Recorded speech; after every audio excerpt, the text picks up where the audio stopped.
একজন ভাইকে চেনা যায় বিয়ের পরে, হাজব্যান্ডকে চেনা যায় স্ত্রীর অসুস্থতায়, আর সন্তানকে চেনা যায় একমাত্র বাবা মায়ের বৃদ্ধ বয়স।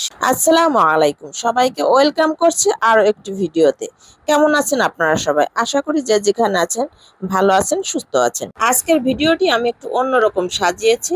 আজকের ভিডিওতে আমার এক বান্ধবীর তার ভাই বোনের মধুর সম্পর্ক কেমন ছিল, তার জীবনটা এখন কেমন কাটছে সেটা আমি একটু শেয়ার করব আপনাদের সঙ্গে। একদম প্রাইমারি থেকে তার সঙ্গে আমি লেখাপড়া করেছি, কলেজ অবধি। বলতে গেলে স্কুল লাইফটা তার সাথে বেড়ে ওঠা, এবং তার বাড়িতে আমি গিয়েছি, সেও আমার বাড়িতে এসেছে। বলতে গেলে সে এক পর্যায়ে সে আমার আত্মীয় হয়। ছোট বোন ছিল সে একমাত্র ভাইদের, এবং ভাইদের এতটা মহব্বত ছিল যে আমি চোখ দিয়ে দেখেছি। এবং এক সময় তার বাবা বৃদ্ধ হয়ে যায়, মারা যায়, মাও এক সময় মারা যায়, এবং সেই মহব্বতের ভাইগুলো ও বিয়ে করে। আর বিয়ের পর তাদের এরকম একটা পরিবর্তন চলে আসে যে বোনদের খোঁজটুকুন পর্যন্ত নেওয়া বন্ধ করে দেয়। শুধু খোঁজ নিবে সেটা না, একমাত্র ধন সম্পত্তি যেখানে যেটা আছে সেটা থেকেও তাকে বঞ্চিত করা শুরু করে। তার এতটা দুঃখ মনে, তার কোনো দিক দিয়ে আল্লাহ কম দেয়নি। সে নিজে একজন হাইকোর্টের লয়ার, এবং তার হাজব্যান্ড 24-এর রিপোর্টার প্লাস নিউজ পড়ে।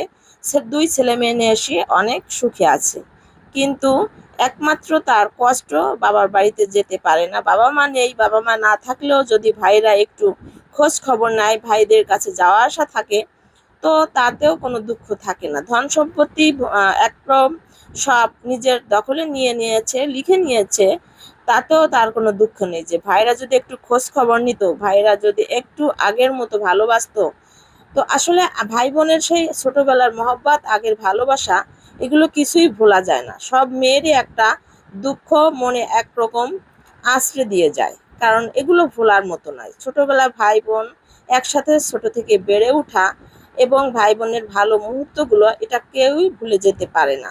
বাবা মা মৃত্যুর পরে এবং আগে থেকেই অনেকে চেঞ্জ হতে থাকে, বিশেষ করে বিয়ের পরে তো বেশি পরিবর্তন হয়ে যায় ভাইয়েরা। তো যাই হোক, আসলে আমার সে বান্ধবীর দুঃখগুলো আমি আসলে বলে শেষ করতে পারবো না। খুবই কষ্ট হয়, তার ভাই বোনের সেই ভালোবাসাগুলো আমি নিজের চোখে দেখেছি। অথচ এতটা আফসোস করে সে এখন বাড়িও যেতে পারে না।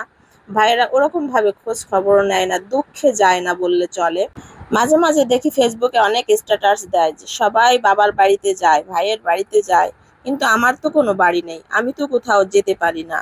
তার বাড়িতে না গেলেও চলে, কিন্তু একমাত্র বাবার সম্পত্তি, বাবার নিজের ভিটে বাড়ি, ছোটবেলায় বেড়ে ওঠা সেই স্মৃতিগুলো কেউ ভুলে যেতে পারে না।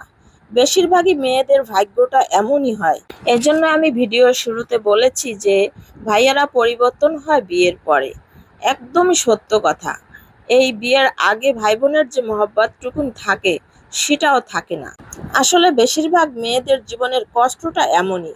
আসলে একজন মা, একজন মেয়ে, এরাই বুঝতে পারবে মেয়েদের অবহেলাটা কতটুকু।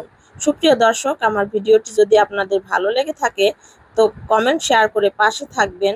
আমার ভিডিওটি অনেক ভাইয়া এবং আপুরা নিশ্চয়ই দেখবেন। অনেক ভাইয়ারা হয়তো কমেন্ট করতে পারেন, তবে সব ভাইয়ারা একরকম নয়। এরকম ভাইয়ারা এখনো আছে যে ভাই বোনের মহব্বত বিয়ে করলেও যেরকম, বিয়ের আগেও যেরকম, বিয়ের পরেও সেরকম থাকে। তো নেগেটিভ কমেন্ট কেউ করবেন না, বাস্তব সত্য কথাটাই আমি তুলে ধরেছি। আর সবাই ভালো থাকবেন। আল্লাহ হাফিজ।